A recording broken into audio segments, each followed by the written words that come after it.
the cost to replace something for something you actually replaced. If you choose not to replace something, then they're only going to give you the value of it at the time of the loss. And that value would be depreciated, meaning it would be a little bit lower than what you might have expected it to cost new.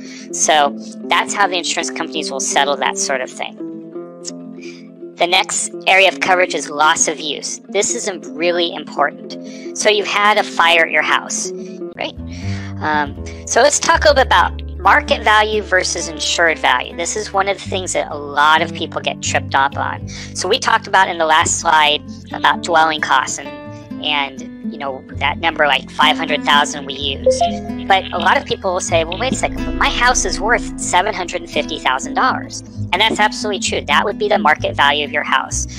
The replacement costs, or the costs that the insurance companies use, are the cost it would take to rebuild and go, yeah, this makes sense. These are the features I have, or gee, I didn't have that, or I do have that, or you know, whatever the case may be. So that's the check case. They can ask for a copy of the report if they'd like one.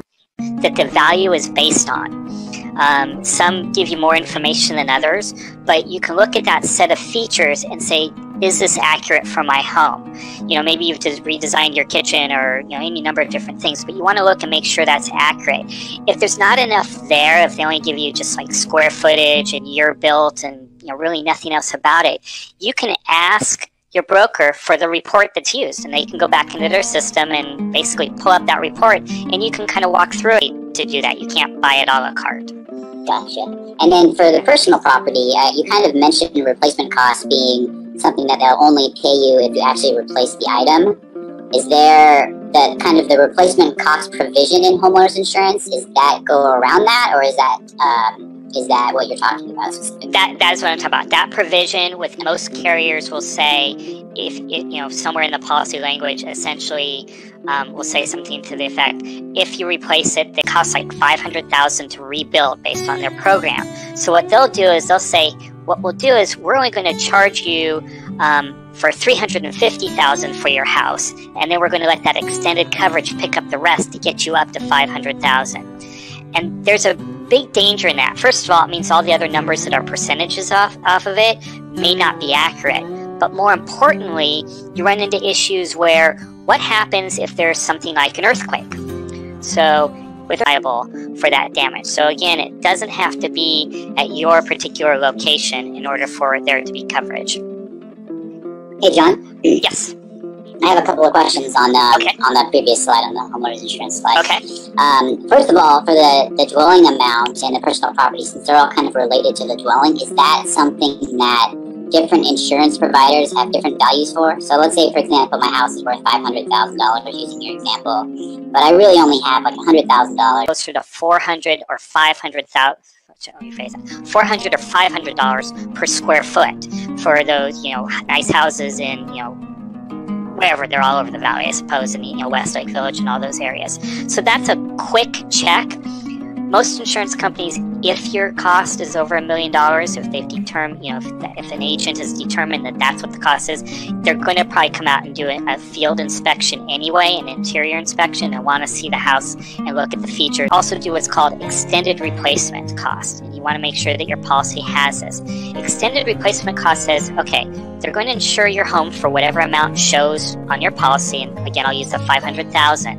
And then they add a percentage over and above that. So that percentage is anywhere as low as 20% I've seen, all the way up to 100%, or I guess you could say 200%. It doubles the coverage, however you want to say it. So that $500,000 home, you would actually have up to of goods. I'm not materialistic. If my policy has a $250,000, like the 50% personal property limit, is there different insurers that have different limits for that, so I can kind of only pay for the coverage that I need? The limits, there are different limits, but nothing would go below 50%. And the majority of the preferred companies are at about 70%. So even if you had less, there would be no way to get less and try to save money. There's no way. The landlord, as we talked about that as well. We're going to talk a little bit about earthquake insurance, and we'll touch on flood insurance as well, especially, you know, again, given what's happened recently. we're going to spend some time talking about insurance for valuable objects and valuable property. This is one of the most often overlooked sections that we come across when we're reviewing people's policies. We'll spend a little bit of time on the liability coverage, liability insurance, umbrella insurance. You can't live in your house for the next 3 or 4 months. Meanwhile, you have to put stuff in storage. You may have to live in a hotel for 1 or 2 weeks until you figure out what's up. You may then have to go rent a short-term rental, which is not going to be very inexpensive, certainly more than what you're paying for your mortgage. And then you got to pay to move everything back in. And then you have meals out and all those kinds of things. All those extra costs above and beyond what you would have paid for your mortgage had you lived there are covered under loss of use. So you're still... We'll see those and we'll answer them. If they're applicable to the current slide, we'll try to ask them in real time, so keep everybody engaged. And if not, we'll ask your questions, and we'll have a Q&A at the very end of the webinar. And Matt, you'll read those to me, correct? And I will read the questions. Yeah, exactly. Perfect. So one of the major coverages or major property and casualty or auto insurance, we're not going to spend much time on today, but it certainly is an important part. Today's focus is primarily on the homeowner insurance, the condo, now in Ventura County, is you have all these people who need contractors to fix their homes. So there's a demand for contractors. Well, what do you think the contractors are doing? They're, of course, raising their rates. Of course, they're also having to buy supplies and having to either go further for supplies or pay extra for their supplies because the supplies are in demand. So if you've tried to, I'll call it, cheat the system and not have proper coverage on the house and use the extended replacement to make up the difference, you could actually find yourself somebody who's trying to come in with the lowest bid and do that trick where they use that the float 30% of whatever. Right. What can they say to make sure that they're appropriately covered without obviously overpaying for something that they should be getting anyway? Good question, Matt. What you can do, most renewals come out, most people just look at the price, but if you dig deeper into it, the renewals have a set of features greater than the actual cost to insure. And usually there's a line somewhere in there when you're doing a loan that says, or to the value that the insurance company deems worthy to insure the house for. So there's these different values out there, but for your home, from your insurance policy, it's going to be based on the actual cost to replace or to rebuild. So how is that determined? How does an insurance company determine, you talk to your broker and you say, I have this house and it's 2,500 square feet and everything. Earthquake insurance, you don't get that extended replacement. It's just the number that's on the policy. Well, two things happen after an earthquake. One, an earthquake is one of those things that's most likely to really cause a lot of damage to your house. But also, it's one of those things that if it hits you, it's probably hitting everybody else around you. So what happens at that point, you get what's called demand surge. And this has actually happened in the recent fires up that were in Northern California and all of a sudden you get your quote back or proposal and there's this number there and you're like, wow, how did they get to that number? Well, all insurance companies use a third-party program. Most of them use the same program actually, that they put in certain information about your home. So if you go back and think about when you bought insurance for your home, you probably had people asking you questions about, how big is it? Has your kitchen been updated? What kind of flooring do you have? Do you have one air conditioner? You're not going to put in a used window, even if your window is, 20 years old. So that covers that section. The next, okay, other structures. So these are things that are not attached to your home. This may be a pool. This could be like a shed out in the backyard. It could be a built-in barbecue. It could be a pool home or pool, like one of those pool houses. One of the things that we see often talk about is a little bit about claim settlement when we're dealing with both personal property and dwelling.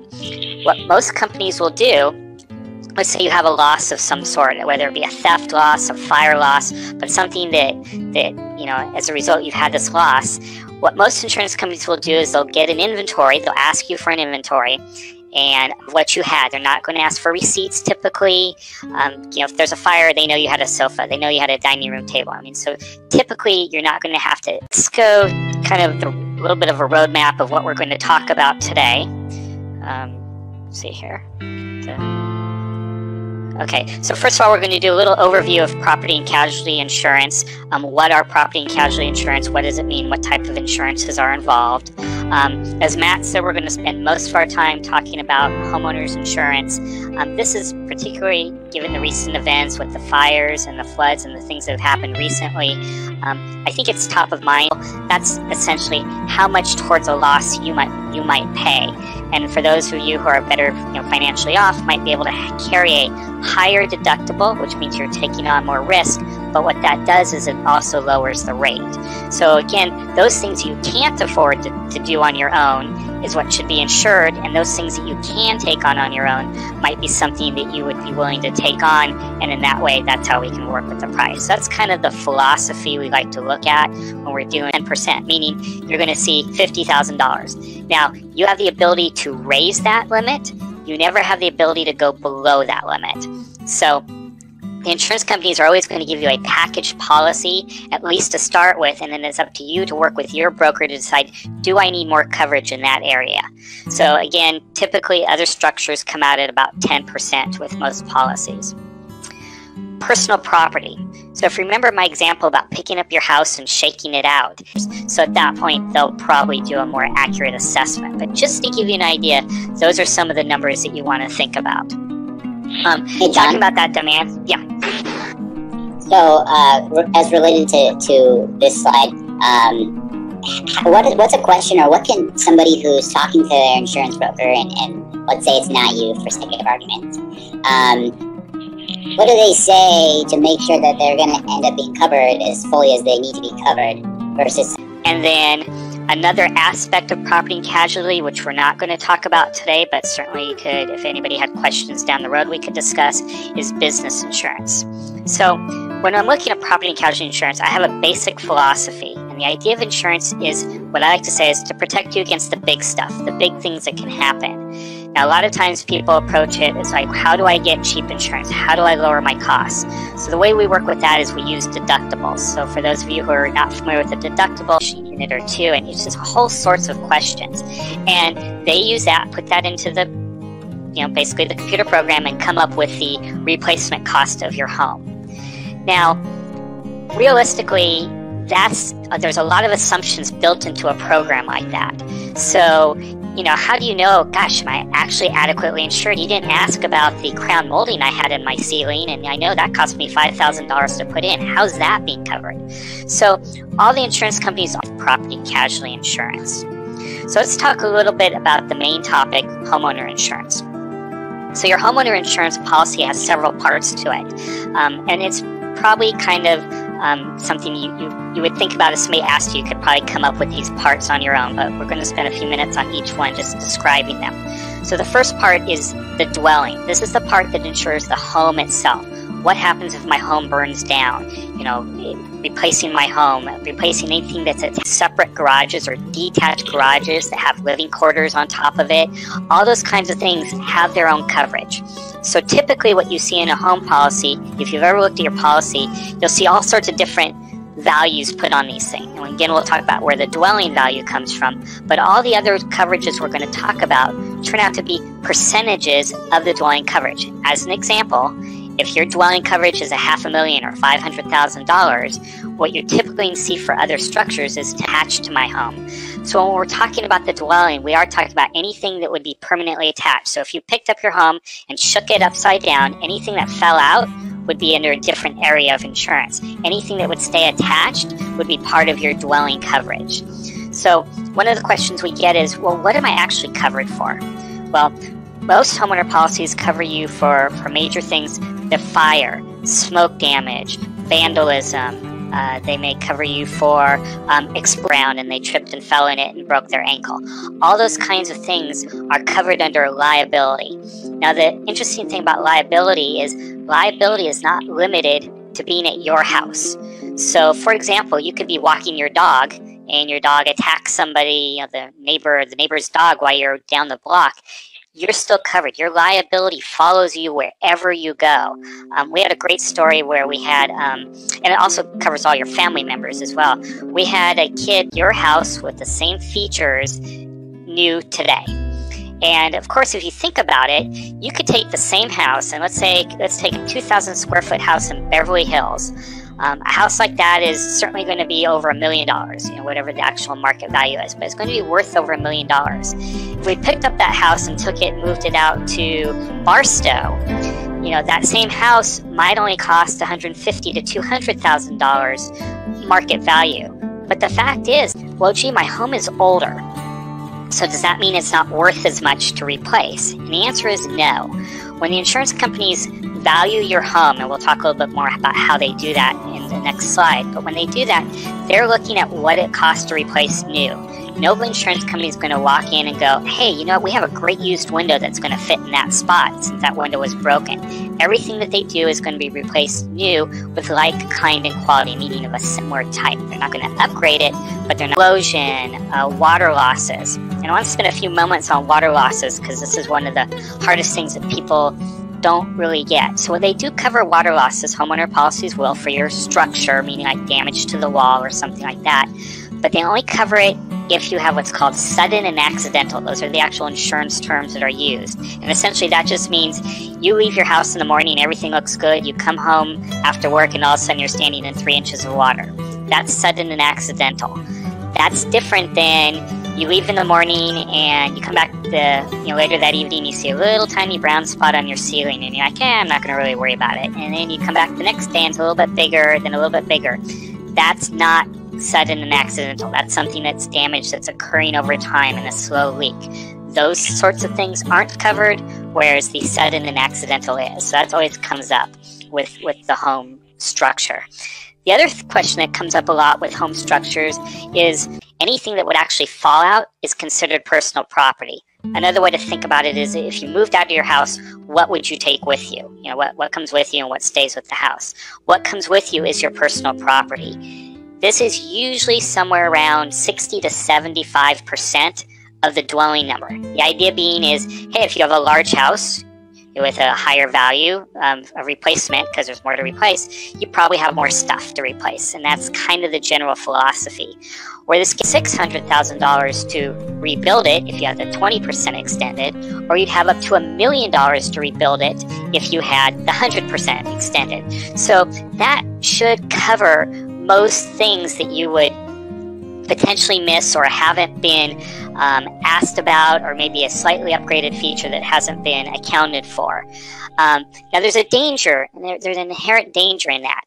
Some brokers say, hey, we know this house, really that was playing with a Wii, one of those electronic games, and it was a game where they were playing tennis, and he was serving the way you would play tennis on one of those games, and he accidentally let go of the controller, and the controller went right through the screen of this new plasma TV. At the time, it was a plasma TV were new, and it was a $5,000 or $6,000 TV, and of course he was liable for the damage he caused to his friend's TV, and ultimately the liability picked that up because he was liable. And when we do that, we're also going to talk about umbrella coverage, because that's one of those coverages I think most people don't fully understand, but would truly benefit by having a policy like that. And then we'll wrap up with some Q&A at the end. So again, appreciate everybody joining us this morning. Let's go ahead and start talking about what is property and casualty insurance. So what we've done here... One thing I wanted to clarify, everybody, you can type your questions in your the dialog box. And the cost to rebuild the house is going to be roughly the same in both areas.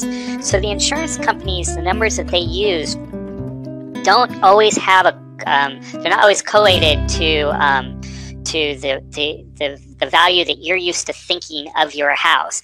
And the third value that sometimes comes up is mortgages, because the mortgage, how much you have on the mortgage, because some banks say, we want you to insure to the value of the mortgage.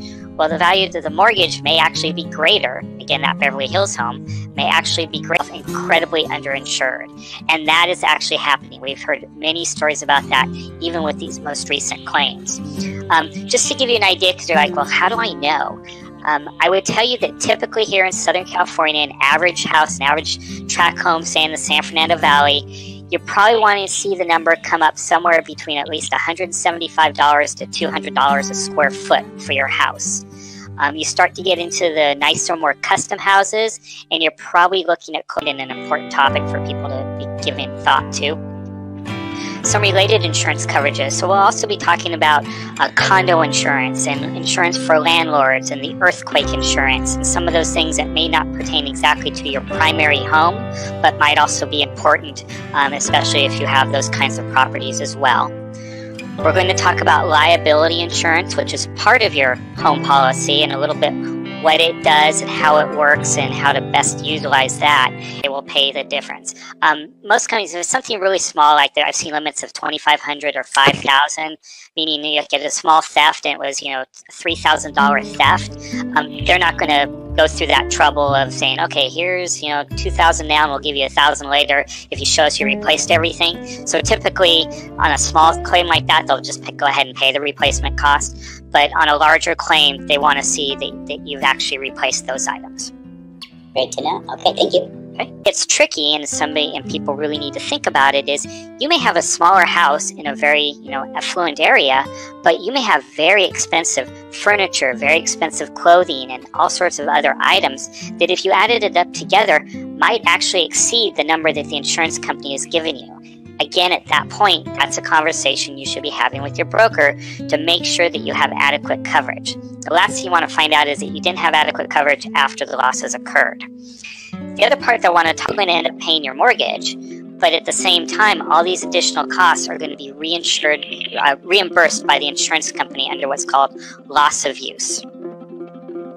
And then the last key coverage of a homeowner policy, or the key section, is called liability. So liability is when you are held accountable for something. Somebody blames you, you are either sued for something, or as a result of the term will be your negligence, you didn't tell somebody that there was a big hole in the ground. Justify everything unless it's out of the ordinary. But what they are going to do is they're going to give you what's called actual cash value for it. They're going to say, okay, well, that set of golf clubs was, you've had it for 3 years, bought it new for $1,000, it may only be worth $500 now. And then as you go and replace it, and you replaced it and it cost you $1,000, then they will pay you the difference. The idea being is the insurance company is only going to pay